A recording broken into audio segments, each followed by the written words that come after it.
Hello DIYers, today we're back with the second part of our 2011 GMC Terrain EVAP Purge Valve video. These clips didn't make the cut and I wasn't going to post this, but I figured some folks might be interested in using a scan tool to diagnose the issue. In the first video, I showed you how to remove the EVAP purge valve and replace it with a new one. In the second video, I'll show you how I diagnosed the problem. This video definitely isn't meant to be a how-to guide on using a scan tool or even recommending one for purchase.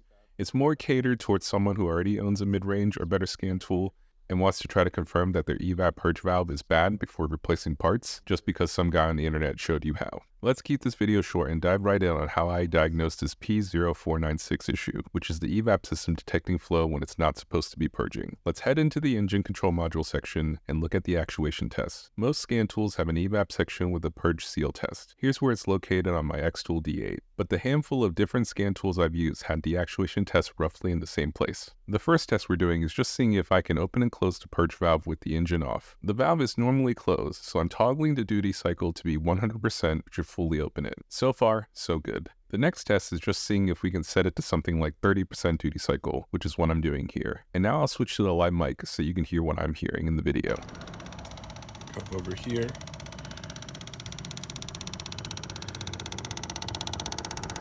And with the clicking sound, we have basically already confirmed that the valve is likely having trouble opening and closing, and to match our 496 P code, likely stuck open. But for the sake of completeness, the next step would be to disconnect the purge valve, which should leave it in its default closed position. All I'm doing here in the shot is reaching behind to where the purge valve is and unplugging the connector. The connector has a locking tab that needs to be pulled up, and after that, it should easily disconnect. Since the P code is saying that the system is detecting that the valve is purging when it shouldn't be, making sure that the purge valve can't open by unplugging it will help us confirm that there isn't some other issue, like a bad computer or a faulty connection.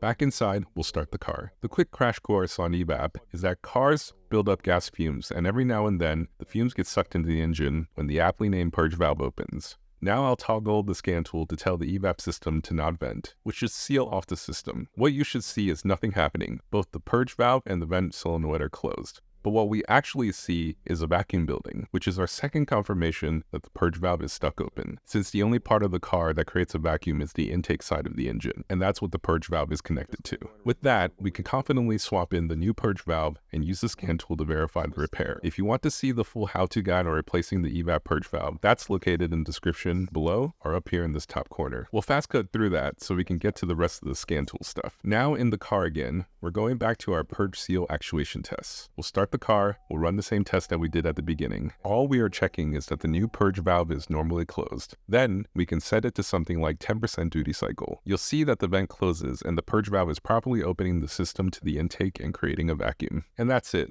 With that confirmation, we can now confidently say that the new EVAP purge valve is working and that there wasn't some other issue in the system causing problems. I hope you liked this video, and again, if you want to see the whole process of swapping out the purge valve, that video will pop up at the end of this one. Please like, subscribe, and share this video. Your support means a lot, and it really helps out the channel. I'm Alan, and this is Metaloop. Thanks for watching. I'll see you next time.